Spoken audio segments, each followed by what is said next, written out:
இப்போ நாங்கள் நான் செய்ய போகிறோம். ஆனால் ஈஸ்ட் போட்டு தான் நான் செய்ய போகிறேன். அப்போ அதுக்கேற்ற ஈஸ்ட் ஆக்டிவேட் பண்ணுவோம்.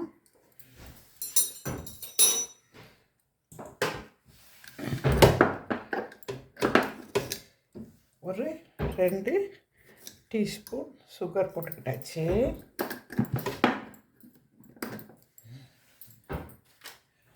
நாங்கள் ஒரு 500 மாவுக்கு தான் செய்கிறோம். இப்போ இவ்வளோ ஈஸ்ட் போட்டுக்கிட்டாச்சு. இப்படி கரைச்சிட்டுருங்க. அது ஆக்டிவேட். நாங்கள் 2 கப் மாவு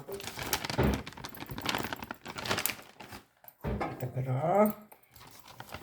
நல்லா ஃபுல்லாக மாவுலேயே உப்புத்தூள் போட்டுக்குவோம்.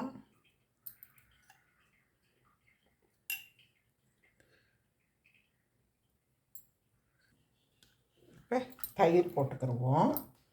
தயிர் ஒரு 1/2 கப் போட்டால் போதும். ஈஸ்ட்டை ஊற்றிக்கிடுவோம்.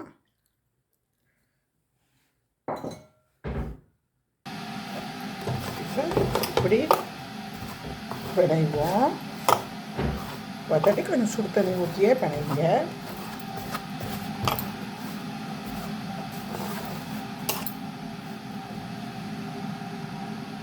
இப்போ ஆயில் ஊற்றிக்கிறோம். கொஞ்சம் ஊற்றினா போதும். இப்படி நல்லா அழுத்தி கொஞ்சம் பிணைஞ்சிக்கோங்க. நல்லா ஸ்மூத் பேஸ்ட்டாக வரணும். அது வரைக்கும் நம்ம அழுத்தி நல்லா இப்படி பிணையணும்.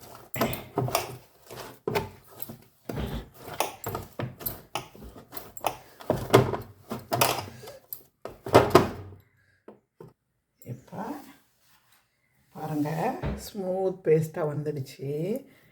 நல்லா ஸ்மூத்தாக அப்படி வந்துடுச்சு பாருங்கள். இப்போ நாங்கள் இதில் போட்டு மூடி வைப்போம். இப்படி மூடி வச்சுருங்க.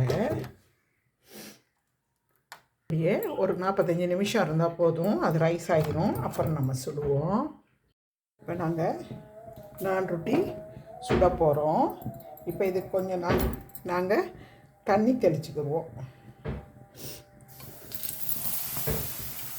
தண்ணி தெளிச்சுக்கிட்டு போட்டாக்கா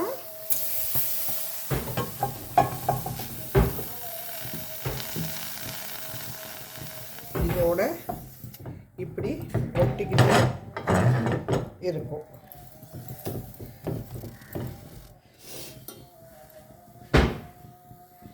இப்படி இதை எடுத்து இப்படி பிடிக்கணும். நம்ம பிடிச்சாதான் அது உள் பக்கம் வேகும். இருங்க, நான் பிடிச்சிட்டு காட்டுறேன். இப்போ இப்படி வந்திருக்கோம் ஃப்ரெண்ட்ஸ். இப்போ நாங்கள் என்ன செய்யணும், இதுக்கு பட்டர் தடவணும். அதை நாங்கள் ஒரு தட்டில் போட்டுட்டு தடவுவோம்.